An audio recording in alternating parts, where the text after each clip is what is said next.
So someone tipped $7 and they're trying to make light of a pretty bad situation that's going on in Los Angeles right now. For those who don't know, in LA, United States, that is, California, they're having some pretty bad wildfires. They are ripping through the state and they are destroying homes. Okay. Now, first off, I just want to let everyone know, I feel bad. You hear these stories, people are losing their homes or whatever.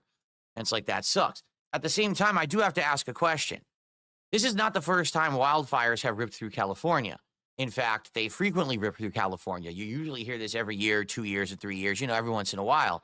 So why do they keep building? I mean, this is just an honest question. This is not even a criticism. Why do they keep building homes there? This would be like, there's a fault line, and every year there's a major earthquake that rocks everything around the fault line. So why do you keep rebuilding on the fault line? I'm confused.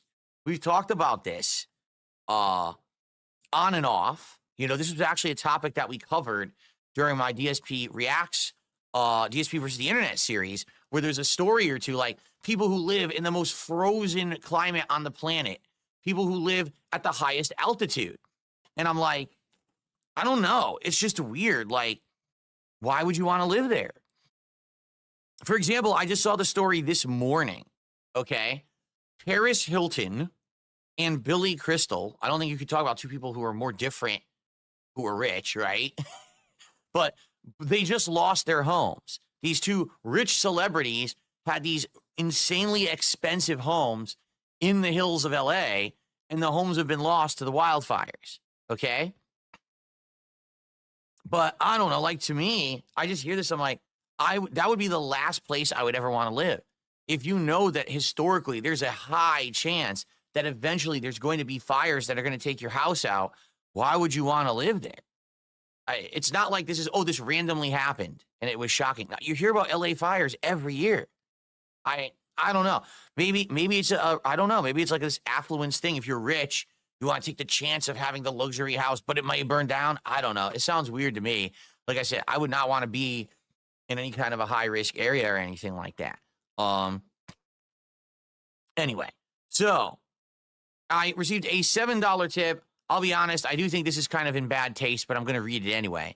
It said, question, what is your take on Los Angeles being doused in holy Hulkamania fire after booing Hulk Hogan on Raw? I'm pretty sure that the wildfires in LA have nothing to do with the fact that Hulk Hogan was booed on Monday Night Raw, which took place in LA. I'm just saying I don't think there's any correlation between those two events. And being that people are losing their homes, it's probably in bad taste to make that kind of a joke. So just to be fair here, I'm not making that joke. I just read what someone said in a tip. But again, it's confusing to me when you hear these stories, because it's not like, oh no, people who are of low income and have no ability to move have lost their houses in LA due to the wildfires. That's never the story. It's always some rich celebrities or high-end rich people built these luxury homes in the Hollywood Hills and they just burned down because of the LA wildfires. Like, well, then why did they build the house there? They knew it was a high risk. I don't know, whatever. So anyway, thank you for the first tip of the day. Again, someone I'm sure will correct me and say, Phil, you're a complete dunce and a moron because you don't understand anything about it, so you should just keep your big mouth shut. However, this is a podcast, so I have the right to give my opinion on anything. That's just my uneducated take on it, and feel free to eviscerate me in the comments.